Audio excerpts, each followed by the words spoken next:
안녕하십니까. 문종탁TV의 문종탁 변호사입니다. MBC 기상캐스터였죠. 요한나 캐스터가 작년 9월 15일 28세의 나이, 28 청춘이라고 하죠. 정말 꽃다운 나이인데 자살로 삶을 마감했습니다. 고인의 죽음이 논란이 된 것은 이제야 고인 휴대전화 비밀번호가 풀리면서 유서랑 카카오톡 대화 내용에 동료 기상캐스터 2명으로부터 지속적인 괴롭힘을 당해왔다, 이런 증거들이 발견됐다고 유족이 주장하고 있어서인데요. 오늘은 이 사건이 직장 내 괴롭힘에 해당하는가, 직장 내 괴롭힘의 쟁점이 무엇인가 살펴보겠습니다. 법적 쟁점 1입니다. 직장 내 괴롭힘. 가해자들로 지목된 동료 기상캐스터들은 자신들이 오보를 낸 것을 고인에게 뒤집어 씌우고 틀린 기상 정보가 있어서 정정을 요청하면 후배가 감히 선배한테 지적하냐? 소위 갈구고, 퇴근 시간 이후인데 회사로 호출을 하고 퇴근도 막고, 학폭에서도 따돌림 논란이 되는 건데 고인만 제외하고 단톡방을 만들어서 따돌리고 이런 식으로 오 요한나 씨를 괴롭혀 왔다고 합니다. 아직 사실로 확정된 건 없으니까 가해자들 신상 털고서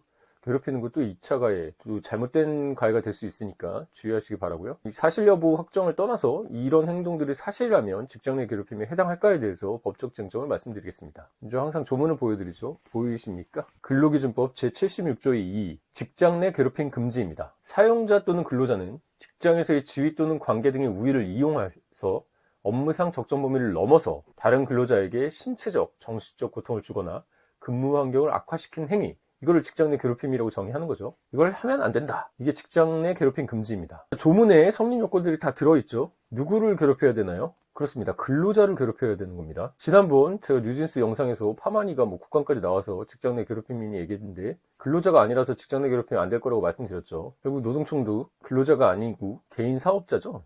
대등한 지위에 있기 때문에 직장 내 괴롭히면 안 된다고 판정을 했었습니다. 고인인 오캐스터도 프리랜서로 알려져 있죠. 사실 프리하잖아요. 독립된 계약 주차라면은 직장 내 괴롭힘에 해당되지는 않습니다. 그러니까 프리하니까 그만두고 딴 데 가면 되고 다른 데 계약하면 되니까 근로자라고 보지 않아서 직장 내 괴롭힘으로 보지도 않는다는 건데요. 기상캐스터도 공채제도가 있는지 프리랜서만 있는지 이런 점을 따져봐야겠지만 고인은 2021년 5월에 MBC와 프리랜서 계약을 했다고는 알려져 있는데요. 바로 다음해인 2022년 3월부터 거의 2년 넘게 괴롭힘을 당해왔다고 알려져 있습니다. 프리랜서라고 하더라도 실질적으로 근로계약 관계라면은 근로자성이 인정되기도 합니다. 실제로 고인은 MBC 보도국 내 기상캐스터 관련 부서의 소속이고 선후배 간에 위계가 있고 MBC 회사의 지시 감독에 따라야 했다면 근로자성이 인정될 수도 있습니다. 사실 프리랜서들은 그냥 시장에서 경쟁으로 실력으로 승부하는 거지 선후배 선배라고 갈구는 게 전 좀 이해가 안 가는데요. 오캐스터도 2022년 10월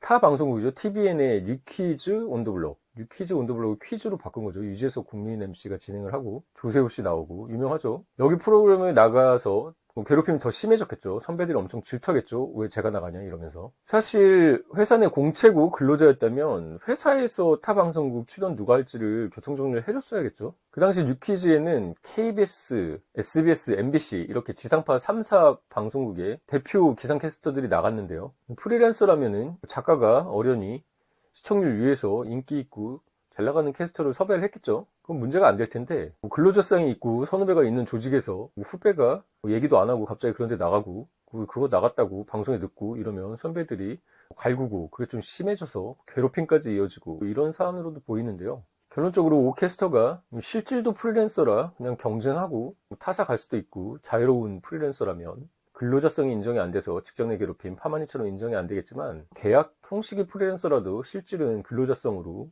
선후배 간의 지시가 있고 국에 소속돼 있고 회사의 지휘 감독을 받아야 된다면 그러면 근로자성이 인정돼서 직장 내 괴롭힘에 해당될 수 있습니다. 두 번째는 직장에서의 지위 또는 관계의 우위를 이용할 것입니다. 지위는 이해가 되죠. 과장이 대리 갈구고 대리가 사원 갈구고 괴롭히고 이런 것들은 지위가 위에 상사면 당연히 인정되는 것인데 관계는 무엇일까요? 프리랜서들은 사실 대등이 원칙이죠. 하지만 누가 먼저 더 계약을 했냐, 누가 더 고참이냐 이런 거 없고 선후배 문화 만들고 그것은 관계의 우위를 이용한 거죠. 그리고 먼저 들어와서 텃세 이런 것도 관계죠. 관계의 우위. 알려진 바에 따르면 가해자들이 고인보다 선배였고 그렇기 때문에 고인이 하지 않은 실수를 떠넘기게 하고 자기네들끼리 단톡방 만들어서 따돌리고 퇴근 시간 이후 불러내가지고 퇴근까지 막고 이런 것은 관계의 우위를 이용한 직장 내 괴롭힘에 해당될 수 있습니다. 세 번째, 이게 중요하죠. 업무상 적정 범위를 넘었을 것, 이게 요건인데요. 무엇입니까? 우리가 업무하다 보면은 정신줄 놓고 실수하고 실수 반복되고 이러면 상사나 선배가 혼낼 수 있죠. 이걸 가지고 다 직장 내 괴롭힘이라고 하면 업무를 할 수가 없죠. 하고 싶은 일만 하고 어떻게 삽니까? 하기 싫은 일 하라고 월급 주는 거죠. 때문에 업무상 적정 범위 내에 있다면 지시하거나 잘못한 거 지적하거나 이런 것은 업무상 적정 범위 내에 있으므로 직장 내 괴롭힘이 아닙니다. 하지만 그것도 정상적인 업무 범위를 넘어서면 직장 내 괴롭힘이 되죠. 퇴근했는데 퇴근 시간 이후에 막 불러내거나 다른 사람 오보를 고인의 오보로 덮어쓰기 하거나 업무 지도나 피드백이 아니라 개인적 감정으로 괴롭히거나 이런 것들은 업무상 적정 범위를 넘는 것이죠. 직장 내 괴롭힘에 해당할 수 있습니다. 그렇기 때문에 가해자들로 몰린 사람들은 피해자가 업무에 실수가 많고 잘못이 있어서 지적한 거다, 적절한 업무 범위 내의 지적이었다, 이런 식으로 항변할 수 있습니다. 자, 네 번째, 마지막 결과인데요. 결국 이런 직장 내 괴롭힘이 신체적, 정신적 고통을 주거나 근무 환경을 악화시키는 행위일 것, 이겁니다. 영화 같은 데 보면은 국정원이나 이제 군기 센 그런 데서는 소위 말하는 조인트 까고 이제 머리 때리고 물건 집어 던지고 이런 장면도 나오는데요. 미친 거죠? 그런 건 동영상 찍히는 순간 바로 직장 내 괴롭힘입니다. 신체적 괴롭힘이 되겠네요.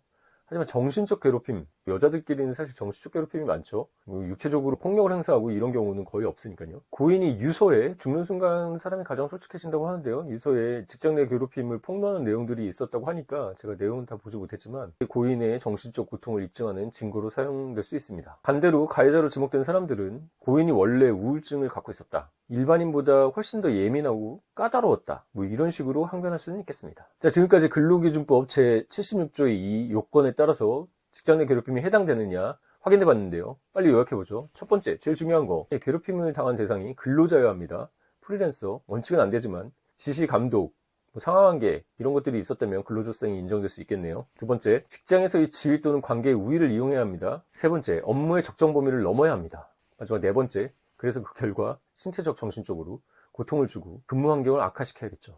지금은 괴롭힌 가해자로 지목된 선배들이 직장 내 괴롭힘에 해당되는지만 봤는데요. 그러면 이 MBC, 회사는 아무 문제가 없을까요? MBC는 공식적인 신고가 없었기 때문에 조사를 할 수 없었다, 이런 입장을 냈다는데요. 그리고 이것이 MBC에 대한 흔들기다, 공격이다, 이런 얘기를 했다는데, MBC는 공영방송이죠. 직장 내 괴롭힘 문제를 심층 보도도 하고 파마니 국감 이럴 때도 근로자성을 넓게 인정돼야 된다, 이런 식의 보도도 했던 걸로 알려져 있는데요. 정작 자신 내부의 직원들도 보호를 못했다는 거죠. 유족 측은 오 요한나 고인이 된 캐스터가 MBC 관계자 무려 4명에게 피해 사실을 알렸다고 주장하고 있습니다. 이 부분이 입증이 된다면 MBC는 적절한 조치를 하지 않았던 것이고 사용자 책임을 물을 수도 있습니다. MBC 관계자들에게 4명한테는 사실을 알렸는데 그랬다면 인사과에 알리고 조치를 했어야겠죠. 그랬다면 아까운 젊은 생명이 유명을 달리한 일이 없었을 텐데 매우 안타깝죠. 특히 유퀴즈에 MBC를 대표해서 기상캐스터로 나갔다는 거에 대해서 선배들이 질투할 수는 있겠습니다. 하지만 그 부분에도 누가 출연할지 이런 것들을 MBC가 교통정리해줬더라면 하는 아쉬움이 있네요. 근로기준법 제76조의 3입니다.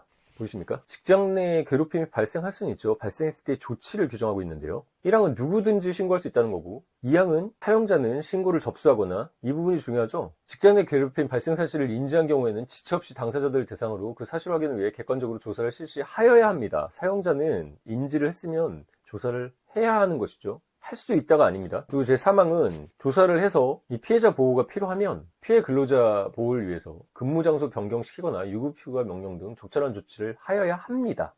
만약에 이런 적절한 조치를 하였더라면 고인이 극단적인 선택이라는 말은 저는 좋아하지 않습니다. 그 선택지에서 여러분 빼세요. 자살입니다. 자살하지 않았을 수도 있지 않을까, 이런 안타까운 생각은 듭니다. 6항은 이런 직장의 괴롭힘에 대해서 신고한 근로자에게 불리한 조치를 하면 안 되죠. 신고한 근로자나 피해 근로자에게 해거나 불리한 처우를 하면 안 된다, 이렇게 규정하고 있는데요. 하면 안 된다, 해야 한다, 이걸 어겼을 때 강제 조항이 있어야지 지켜지겠죠. 먼저 직장 내 괴롭힘 신고가 있었는데 조사하지 않으면 이거 되게 약한데요. 과태료 500만 원입니다. 좀 보이십니까? 근로기준법 제116조입니다. 하지만 근로기준법 제109조 벌칙을 보면 이건 형사처벌인데요. 만약에 직장 내 괴롭힌 사실을 신고하거나, 신고는 제3자도 할 수 있죠. 피해자인데 오히려 불리한 조치, 해고하거나 그 밖에 불리한 처우를 한 경우에는 3년 이하의 징역, 3천만 원 이하의 벌금에 처합니다. 고인이 직접 MBC의 인사 관련 담당자들에게 이 직장 내 괴롭힘에 대해서 호소했다면 MBC는 공식 신고 여부와 상관없이 직장 내 괴롭힘을 인지한 것이기 때문에 조사를 했어야 하고, 이후 아무런 조치를 하지 않았다면 직무유기에 해당하죠. 만약 신고 이후에 고인이 오히려 불이익한 처우를 받았다는 게 밝혀진다면 그때는 관계자들은 형사처벌이 됩니다. 쟁점 3입니다. 고인은 자살로 생을 마감했죠. 직장 내 괴롭힘이 원인이라고 유족은 주장하고 있는데요. 이 경우 남은 유족들이 할 수 있는 게 어떤 게 있을까요? 우선 직장 내 괴롭힘으로 정말 정신적 고통을 받았더라면 이 피해자의 유족들은 가해자와 사용자인 MBC를 상대로 손해배상 청구 소송을 할 수 있죠. 그리고 이 손해배상은 일시이익이 가장 크기 때문에 자살이 직장 내 괴롭힘과 인과관계에 있다고 판명되면 고인인 오캐스터가 가동연함까지 벌 수 있었던 돈을 일시이익으로 손해배상 청구할 수도 있습니다. 그 경우 금액이 엄청 커지겠네요. MBC가 직장 내 괴롭힘을 알렸다는 게 이제 입증이 되고 그럼에도 방치했다는 게 알려지면 또 MBC도 사용자 책임 묻겠죠. 가해자와 사용자는 모두 민사상 불법행위 책임이 된다면 부진적 연대 책임입니다. 예전에 동덕역에도 했을 때도 얘기하죠. 불법 행위자들끼리 같이 연대해서 책임을 져야 된다는 겁니다. 무슨 얘기입니까? 만약에 손해배상액이 10억이 나왔다. 그러면 가해자뿐만이 아니라 MBC도 10억 원 전체에 대해서 청구를 받을 수 있습니다. 실제로 오 요한나 고인의 유족들은 지난 1월 23일에 서울중앙지방법원을 상대로 사실 MBC는 상암이기 때문에 서부지방법원으로 가는데요. 요즘 서부지방법원 난리죠. 중앙으로 했다는 이유는 가해자들 주소지가 중앙일 수 있고 아니면은 유족들의 주소지가 중앙일 수도 있겠네요. 아무튼 서울중앙지검에 가해자들이라고 추정되는 사람들을 상대로 해서 직장 내 괴롭힘에 대한 손해배상 청구를 했다고 했습니다. 자살과 인과관계가 인정이 될지 직장 내 괴롭힘에 해당이 될지 법적 쟁점이 있는 사안인데요. 자살 관련해서 산업재해 손배 소송을 하다 보면 자살이 직무 관련성이 있는지 직장 내 진짜 정신적 스트레스, 괴롭힘에 의해서 자살한 게 맞는지 이런 거 입증이 있는 부분이 있죠. 사용자 측은 자살한 사람이 기존부터 우울증을 앓고 있었다, 정신질환이 있었다 이런 식으로 항변하기도 하는데요. 이 사건도 비슷하게 항변이 이루어질 거로 보입니다. 유족들은 변호사 선임하셔서 진행하시겠죠. 변호사 통해서 직장 내 괴롭힘의 증거 모으시고 망인이 기존에는 우울증 등 정신병력이 전혀 없었고 밝고 명랑한 성격이었는데 직장 내 괴롭힘으로 극단적 선택이란 말을 저는 안 좋아한다고 그랬죠. 자살한 것이다. 그런 것을 잘 주장 입증하셔야겠네요. 직장 내 괴롭힘 사실 피해자가 신고를 선택하기가 쉽지가 않습니다. 왜 그럴까요? 자신한테 불이익이 직접 오는 것보다 간접적으로 올 수도 있고 나만 조용하고 참으면 된다는 생각을 하거나 신고했다가 괴롭힘이 더 심해질 수 있다는 공포 여러 가지가 있겠죠. 근데 여러분 그 집단에만 있으면 이게 세상이 전부인 것처럼 느껴지는데 그럴수록 좀 나와서 볼 필요가 있습니다. 뭐 이 직장 아니면 먹고 살 수 없을까? 이런 거 고민을 해보시고 내가 힘드시면 변호사와 상담하시고 법적인 것은 정신과 상담도 필요합니다. 정신과 상담하면서 이런 거 때문에 괴롭다 의무기록지에 남겨두시는 것도 나중에 증거로 다 쓰입니다. 특히 간호사 사회에서 태움이라는 문화가 존재하는데요. 선배가 후배들을 엄청 갈구고 태워버린다. 너무 잔인하죠? 백의의 천사 간호사들도 그런 서열로 태움 문화, 괴롭힘 문화가 있다는데 다들 근로자들 아닙니까? 다들 먹고 살려고 일하는 데서 잘 지냈으면 좋겠습니다. 지난번 파마니는 인사 제대로 안 받아줬다고 국감까지 하던데 그거 보도하고 비판하던 MBC가 직장 내 괴롭힘을 호소하던 오캐스터 얘기도 무시하고 결과적으로 자살로 생을 마감한 비극이 있었네요. 회사는 단순히 피해자가 신고를 정식적으로 하지 않았다 이런 걸로 면피하려고 하지 말고 직장 내 괴롭힘이 발생하지 않도록 예방에 집중하고 발생했으면 철저히 조사해서 가해자들을 가려내는 것도 정상적인 조직 운영을 위해서 필요하겠죠. 이 사건이 단순히 한 명의 자살로 묻히고 끝나지 않기를 바라고 실제 직장 내 괴롭힘이 있었는지 밝혀졌으면 좋겠네요. 새해에는 직장 내 괴롭힘이 줄어들거나 없어졌으면 좋겠고 다시 한번 고인의 명복을 빕니다. 유족들에게는 깊은 위로의 말씀을 드립니다. 지금까지 문종탁TV의 문종탁 변호사였습니다. 감사합니다.